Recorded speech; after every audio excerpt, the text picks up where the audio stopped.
When I was 13-year-old, I was watching Monty Python with my girlfriend Susanna and dog Lucy. I have a black cat whose fur very fluffy and enjoys sleeping in the bathroom. That's across from the chair we were sitting in, and Lucy was sitting next to me on the floor. Out of the corner of my eye, I saw what I thought was Steve, the cat, walking through the dining room. Lucy was a puppy at the time, so she started to run towards him and I grabbed her real quick. I told Susie to hold the dog and I will get the cat and bring him to the kitchen so that Lucy would not bother him. But as I got up, the black blob flew up into the wall. I was shocked and Lucy started whimpering. I let her go and immediately rise up and then tried to sit back down with Susie and keep watching TV to pretend like nothing happened. She saw it too, and we were both clinging on each other for dear life. I felt nothing but dread for the rest of the night and did not go to the bed until my parents go home so I could sleep with them. Everywhere I went, I felt like a shadow was following me in class, walking around camps, in restaurants, and with friends, and moving back and forth to my parents' houses. I woke up twice in one night with a black mass and pushing down on me. I fought so hard that it let go of me and I shot up in the bed. I was perfectly awake and I went to the corner of the room. I hid under covers and fell back asleep, only to be woken up what felt like 15 minutes later with the same thing pushing down on me and the cold feelings of nothingness. I fought back again and it let go pretty quickly since I guess I tried out the last time. I know not to come because it want to suck my energy since I had been taught how to deal with it by my mom. At that point, I was already weak, and since I had an undiagnosed mental disorder, I was even weaker when I had my meltdown.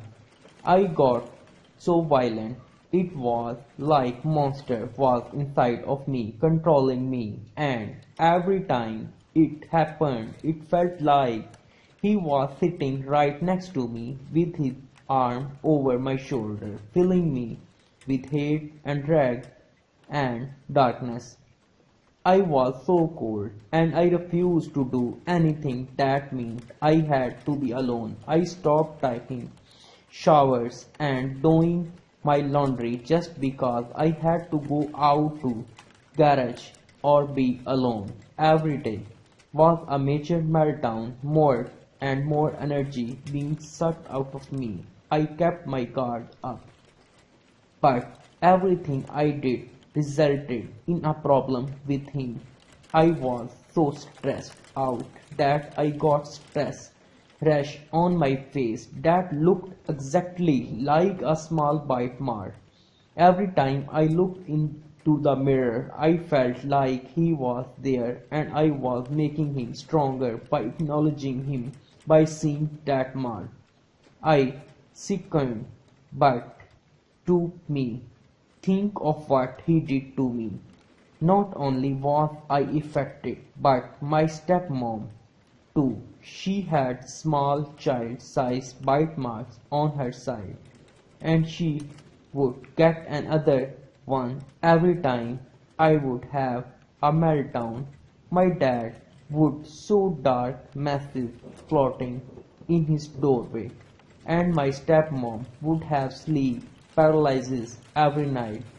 Whatever he had lashed on me had attacked everyone but my brother and my mom. They thought I was crazy. My cats were affected too. They would be in the room with me while I folded laundry, and when he came in, they would fluff up and howl like they were being murmured. Lucy was scared, and my dad's dogs were always barking at the wall and behind me. I just had to remember that those bite marks were so small, and he was very weak. He wanted to seem big and scary, and if scumbled, he would grow stronger. Every day was one hell after another. It all seemed to stop one day when I was in class. I was like a light was flashing images through my mind, and in those images were names. They kept going and going until one stopped. It was Thomas. When I said that name out loud, it was like the storm and stopped. No one verses. They melt down. We are back to normal and just left. I won't think that helped me. Maybe by knowing his name it helped him finally leave. But every now and then I feel like he's here next to me. Also, I got the shit scared out of me when I finished typing this. Steve walked past me, and all I saw was his fluff.